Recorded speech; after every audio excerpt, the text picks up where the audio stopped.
सबसे पहले हम ऑथर के बारे में जान लेते हैं। ऑथर का नाम है अल्फ्रेड जॉर्ज गार्डिनर। उनका जन्म एसेक्स, इंग्लैंड में हुआ था। वो उनके समय के प्रसिद्ध एसेइस्ट थे। उनका स्यूडोनिम अल्फा ऑफ द प्लो था। तो शुरू करते हैं लेसन को। ऑथर बोलते हैं, सिटी ऑफिस में काम करने वाला एक जवान लिफ्टमैन ने कुछ दिन पहले अपनी लिफ्ट से एक पैसेंजर को बाहर निकाल दिया और उस जुर्म के लिए उसे फाइन किया गया था। वो लिफ्टमैन अनडाउटेडली गलत था। ये एक प्लीज़ कहने का सवाल था। कंप्लेनेंट मतलब शिकायत करने वाले ने लिफ्ट में एंटर करते हुए कहा टॉप। लिफ्टमैन ने कहा टॉप प्लीज़ बोलो, और जब कंप्लेनेंट ने यह बोलने से मना कर दिया तब लिफ्टमैन ने ना सिर्फ ऑर्डर को मानने से इनकार किया बल्कि पैसेंजर को लिफ्ट से बाहर निकाल दिया। डिस्कर्टेसी मतलब असभ्यता कोई कानूनी अपराध नहीं है, और यह पीटना और हमला करने का कोई बहाना नहीं है। अगर कोई घुसपैठिया मेरे घर में तोड़फोड़ करता है और मैं उसे मार गिराता हूँ तो कानून मुझे निर्दोष साबित करेगा, और अगर मुझ पे हमला किया जाता है तो कानून मुझे रीज़नेबल वायलेंस के साथ बदला लेने की अनुमति देता है। ये इसलिए होता है क्योंकि घुसपैठिया और हमला करने वाले ने कानून के कुछ निश्चित आदेश तोड़े हैं। लेकिन कोई भी कानूनी व्यवस्था बुरे तौर तरीके के खिलाफ कानून बनाने की कोशिश नहीं कर सकती, या फिर किसी चीज़ के खिलाफ वायलेंस का इस्तेमाल करना जिसे वो खुद एक लीगली पनिशेबल ऑफेंस मतलब कानूनी दंडनीय अपराध नहीं मानता। और चाहे हमें लिफ्टमैन के प्रति कितनी भी सिंपैथी हो, हमें ये मानना होगा कि कानून रीज़नेबल है। अगर हमें ये छूट मिल जाए कि हम दूसरों को उनके व्यवहार, उनकी आवाज़ का लहजा या उनके चेहरे की भावनाएं पसंद नहीं आने पर मार सके, तो हमारे हाथ कभी खाली नहीं रहेंगे और शहर की ड्रेन्स दिन भर खून से भरी रहेंगी। ऑथर बोलते हैं, मैं जैसे चाहूँ वैसे असभ्य हो सकता हूँ और कानून मुझे किसी भी वायलेंस से बचाएगा। मैं घमंडी या बदतमीज़ हो सकता हूँ और इसका कोई पेनल्टी नहीं है, सिवाय इसके कि मुझे एक इल मैनर्ड व्यक्ति कहा जाएगा। कानून मुझे प्लीज़ कहने या मेरी आवाज़ को दूसरों की भावनाओं के अनुसार बदलने पर मजबूर नहीं कर सकता, जैसे कि कानून मुझे अपनी मूछें साफ नहीं करने, बालों को रंगने या पीठ तक रिंगलेट्स पहनने से नहीं रोकता। कानून हमारे भावनाओं पर चोट पहुंचने को केस के रूप में नहीं मानता। इन मामलों में मॉरल और इंटेलेक्चुअल डैमेजेस के लिए कंपनसेशन या पैसा प्रोवाइड नहीं किया जाता। इसका मतलब ये नहीं है कि डैमेजेस या नुकसान मामूली है। मुमकिन है कि लिफ्टमैन को बहुत ज़्यादा चोट पहुंची हो, जिसे उसने एक इंसल्ट समझा अपनी सोशल स्टैंडिंग पर, जितना कि उसे टांग पर लात मारने पर चोट पहुंची होती, जिसमें उसको लीगल मदद मिल सकती थी। टांग पर लात मारने का दर्द चला जाएगा, लेकिन अपनी सेल्फ रेस्पेक्ट पर चोट एक पूरा दिन तबाह कर सकता है। मैं उस लिफ्टमैन को इमेजिन कर सकता हूँ जब उसने अपने चोट पहुँचाने वाले को लिफ्ट से बाहर निकाल दिया, तब उसे रिलीफ नहीं मिला। वो घंटों तक उस इंसल्ट के बारे में सोचता रहा और शाम को अपनी वाइफ पर सारी फ्रस्ट्रेशन निकाल दिया ताकि वो अपना संतुलन वापस पा सके, क्योंकि बुरा स्वभाव और बुरा व्यवहार से ज़्यादा जल्दी लगने वाली चीज़ें बहुत कम होती है। ऑथर बोलते हैं, जब सर एंथनी एब्सोल्यूट ने कैप्टन एब्सोल्यूट को बुली किया था तो कैप्टन एब्सोल्यूट ने अपने नौकर फैग को बुली किया और फैग ने नीचे जाकर पेजबॉय को लात मारा। ऑथर ने यह particular incident the rivals by Richard Brinsley Sheridan की बुक से ली है, जहां सर एंथनी एब्सोल्यूट एक अमीर ज़िद्दी फादर थे। कैप्टन जैक एब्सोल्यूट वो सर एंथनी एब्सोल्यूट के बेटे थे। Fag Fag captain Jack Absolute का वफादार नौकर था, और पेज बॉय एक नौजवान नौकर था। बुलिंग के सिलसिले में उसको फैग ने लात मारा था, जो दिखाता है कि बुरा बिहेवियर किस तरह से पास डाउन हुआ है। ऑथर बोलते हैं, शायद जो आदमी लिफ्टमैन को टॉप कह रहा था वो इनडायरेक्टली अपने एम्प्लॉयर से बदला ले रहा था, जिन्होंने उसे गुड मॉर्निंग नहीं कहा होगा, क्योंकि ब्रेकफास्ट पर उसे उसकी वाइफ से बहुत सारी बातें सुननी पड़ी, क्योंकि वाइफ के साथ कुक ने बदतमीज़ी की थी, और कुक ने बदतमीज़ी इसलिए की थी क्योंकि हाउसमेट ने कुक को रूडली रिस्पॉन्ड किया था। हम अपने बुरे मिजाज से दुनिया को बिगाड़ते हैं। बैड मैनर्स शायद हमारे डेली लाइफ को सबसे ज़्यादा बिगाड़ते हैं, जितना भी क्राइम्स नहीं करते। एक वाइफ जो अपने अच्छे स्वभाव के हस्बैंड से मार खाती है, वैसे हंड्रेड्स ऑफ वाइफ्स है जो बुरे स्वभाव के हस्बैंड के नीचे एक शहीद का जीवन जीती है। लेकिन फिर भी कानून हमारे प्राइवेट मैनर्स का गार्जियन नहीं बन सकता।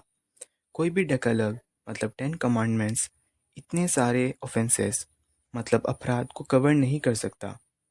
कोई भी कोर्ट एक ऐसे लोग को नहीं बना सकता जो हमारे सोशल मैनर्स, हमारी बातचीत, हमारे आईब्रोज का टिल्ट या हमारे मूड्स एंड मैनर्स को गवर्न करे। वैसे तो हमें लिफ्टमैन के खिलाफ का फैसला मानना पड़ेगा, लेकिन ज़्यादातर लोगों में उसके लिए कुछ दया होगी। यह सच है कि ऐसा कोई कानून नहीं है जो हमें प्लीज़ बोलने पर मजबूर करता है, लेकिन एक सामाजिक प्रथा है जो किसी भी कानून से पुरानी और पवित्र है, जो हमें तमीज़ से रहने को कहता है। और सबसे पहला ज़रूरी रूल तमीज़ का है, एक सर्विस को एक्नॉलेज या रिकग्नाइज करना। प्लीज़ एंड थैंक यू छोटे छोटे शब्द है हमारे सोशल लाइफ में जो दिखाता है कि हम दूसरों की मदद की कदर करते हैं और उनको रेस्पेक्ट देते हैं। ये छोटे कर्टसीज या मैनर्स है जो लाइफ के मशीन को स्वीटली एंड अच्छे से चलने में मदद करती है। ये हमारे इंटरेक्शंस को फ्रेंडली और कोऑपरेटिव बनाते हैं, सिवाय कि एक गरीब अमीर के हुक्म पर चले। ये एक बहुत वल्गर मतलब रूड माइंड वाला आदमी है जो चाहता है कि वो लोगों को हुक्म करे, जबकि वो चीज़ सिर्फ पूछने से भी मिल सकती है। तब वो आदमी आपको खुशी और अच्छी नीयत से वो चीज़ देगा, बिना किसी नाराज़गी के। ऑथर बोलते हैं, अब मैं मेरे दोस्त द पोलाइट कंडक्टर को इंट्रोड्यूस करवाना चाहूँगा। ये डिस्क्रिमिनेटिंग टाइटल से मैं आम तौर पर कंडक्टर्स को कोई डांटने का इरादा नहीं रखता, बल्कि मैं ये सोचता हूँ कि बस कंडक्टर्स उन कुछ लोगों में से है जो अपनी जॉब की डिफ़िकल्टीज़ एंड चैलेंजेस को बहुत अच्छे तरीके से हैंडल करते हैं। कभी कभी आपको एक बुरा एग्जाम्पल मिल सकता है जो पैसेंजर्स को अपना जानी दुश्मन समझता हो। ऐसे लोग जो बस में सिर्फ उसे चीट करने आते हैं और वो सिर्फ एक लाउड वॉइस और झगड़ालू तरीके से ऑनेस्ट रख सकते हैं। लेकिन ऐसे कंडक्टर्स अब रेयर है, पहले से भी रेयर।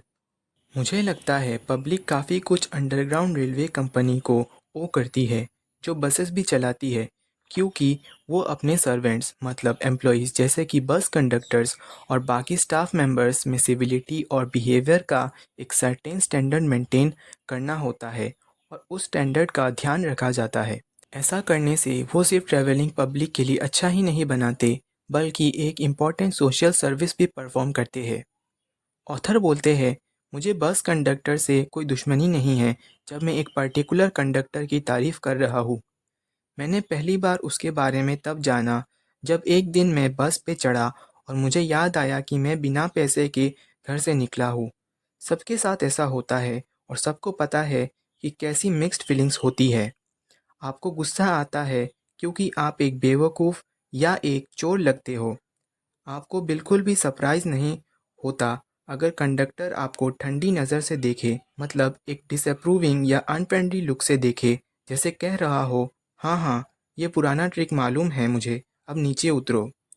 और अगर कंडक्टर अच्छा बंदा है और आपको आसानी से उतरने देता है, तब भी आपको वापस जाने की ज़रूरत होती है और हो सकता है आप अपनी ट्रेन या एंगेजमेंट मिस कर दो। जब मैंने अपनी पॉकेट्स चेक की और कुछ भी पैसा नहीं मिला, मैंने कंडक्टर को जितना हो सके ईमानदारी से बताया कि मैं भाड़ा नहीं दे सकता और मुझे वापस जाना पड़ेगा पैसे लेने के लिए। उसने कहा, कोई बात नहीं, तुम्हें उतरने की ज़रूरत नहीं है। मैंने कहा, ठीक है, पर मेरे पास एक पैसा भी नहीं है। उसने जवाब दिया, मैं तुम्हें एक टिकट दे दूंगा। उसने पूछा, तुम्हें कहाँ जाना है? और उसने अपनी टिकट्स के बंडल को इस तरह संभाला जैसे वो मुझे बैंक से हांगकांग तक कहीं भी टिकट देने के लिए तैयार है। मैंने उसे कहा, ये उसकी तरफ से एक बहुत काइंड एक्ट था और बताया मुझे कहाँ जाना है। और जब उसने मुझे टिकट दिया तो मैंने कहा, पर मैं किराया कहाँ भेजूंगा? उसने खुशी से कहा, तुम मुझे कभी ना कभी मिलोगे। तभी मेरी उंगलियां, जो अब भी मेरे पॉकेट के कोनों में खोज रही थी, मुझे एक शिलिंग मिला और हिसाब बराबर हो गया। पर इस बात ने उस अच्छी नीयत वाले काम की खुशी को कम नहीं किया जो मुझे मिली थी। ऑथर बोलते हैं, कुछ दिन बाद जब मैं बस में बैठकर पढ़ रहा था, तब किसी ने मेरे पैर पर जोर से पैर रख दिया। गुस्से और दर्द के साथ मैंने ऊपर देखा और देखा कि वो खुश चेहरे वाला मेरा दोस्त बस कंडक्टर था। उसने कहा, माफ़ कीजिए सर, मुझे पता है ये बूट्स काफ़ी भारी है। मैंने ये इसलिए लिए क्योंकि मेरे खुद के पैर भी लोग इतने ज़्यादा कुचल देते हैं और अब मैं दूसरों के पैर कुचल रहा हूँ। उम्मीद है मैंने आपको चोट नहीं पहुँचाई है सर। उसने मुझे चोट पहुँचाई थी, लेकिन उसका नेचर इतना अच्छा था कि मैंने उसे कहा कि उसने मुझे चोट नहीं पहुँचाई। इसके बाद से मैं उसको ऑब्ज़र्व करने लगा। जब भी मैं उसकी बस पे चढ़ता और उसके कांस्टेंट अच्छे बिहेवियर से मुझे अजीब सी खुशी मिलती थी। लगता था उसके पास ख़त्म ना होने वाली पेशेंस और पैसेंजर्स को कंफर्टेबल करने का नेचुरल टैलेंट था। मैंने देखा कि अगर बारिश हो रही होती तो वो सीढ़ियाँ चढ़कर लोगों को बताता कि अंदर जगह है। बूढ़े लोगों के साथ वो एक बेटे की तरह व्यवहार करता और बच्चों के साथ एक पिता की तरह। उसके दिल में जवान लोगों के लिए एक खास जगह थी और वो हमेशा उनके साथ मजाक करता था। अगर उसकी बस में एक अंधा आदमी होता, तो उस अंधे आदमी को सड़क पर उतारना उसके लिए काफ़ी नहीं होता। वो बिल, जो बस का ड्राइवर था, उसे रुकने के लिए कहता जब तक वो उस अंधे आदमी को सड़क पार कराता या रास्ते पर सेफली छोड़ता। इन शॉर्ट, मैंने देखा कि वो अपने अच्छे नेचर और काइंडलीनेस का ऐसा माहौल बनाता था कि उसके साथ सफ़र करना नेचुरल कर्टेसी और गुड मैनर्स की एक लेसन थी। मुझे जो बात खास लगी वो यह थी कि किस तरह से वो आसानी से अपना काम कर लेता था।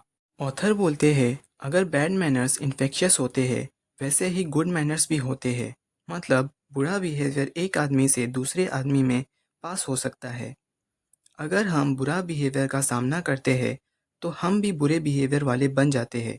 लेकिन बहुत बदतमीज़ आदमी ही खुशमिजाज लोगों के साथ बदतमीज़ी कर सकता है।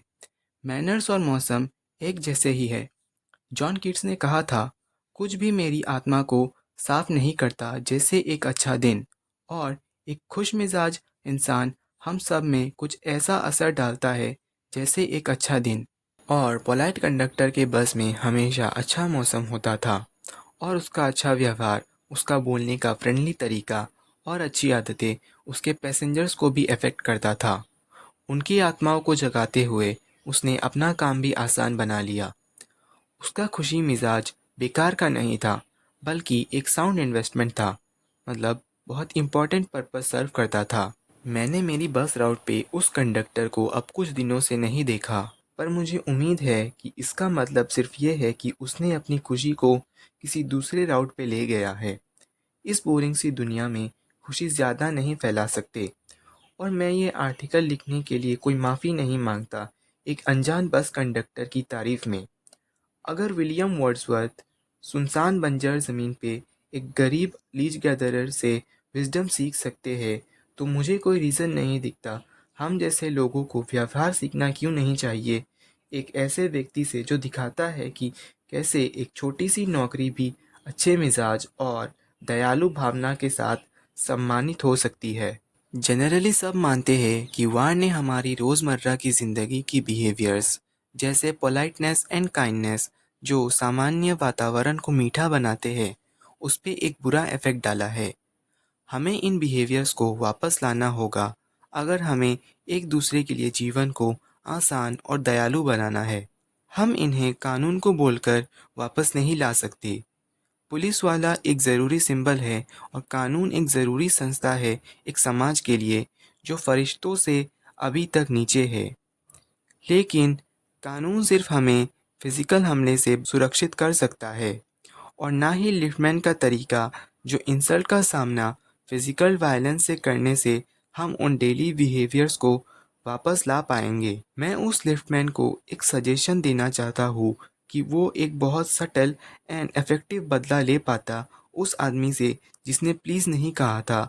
अगर लिफ्टमैन ने उसके साथ और अच्छी तरह से बात और व्यवहार किया होता, उसने जीत हासिल की होती, ना सिर्फ उस बदतमीज़ आदमी पर बल्कि अपने ऊपर भी। और यही जीत है जो मायने रखती है। पोलाइट आदमी मटेरियल फ़ायदा खो सकता है, लेकिन उसके पास हमेशा स्पिरिचुअल जीत होती है। लास्ट में ऑथर बोलते हैं, मैं लिफ्टमैन को चेस्टरफील्ड की एक कहानी बताना चाहता हूँ। चेस्टरफील्ड एक फेमस ब्रिटिश पॉलिटिशियन, डिप्लोमेट और राइटर भी थे जो अपनी अच्छे व्यवहार और समझदारी के लिए जाने जाते थे। उनके समय में लंदन की सड़कें आज के फुटपाथ्स के बिना होती थी और जो आदमी दीवार के पास चलता था उसके पैर सूखे रहते थे। एक आदमी ने एक दिन चेस्टरफील्ड से कहा, मैं कभी भी किसी बदमाश आदमी को दीवार के पास चलने की जगह नहीं देता। चेस्टरफील्ड ने झुकते हुए कहा, मैं हमेशा अपनी जगह देता हूँ। मुझे उम्मीद है कि लिफ्टमैन इस बात से सहमत होगा कि चेस्टरफील्ड का ये बदला उस आदमी को कीचड़ में ढकेलने से भी ज़्यादा अच्छा था। गाइस, हमारा चैप्टर ऑन सेइंग प्लीज़ यहाँ पे ख़त्म होता है।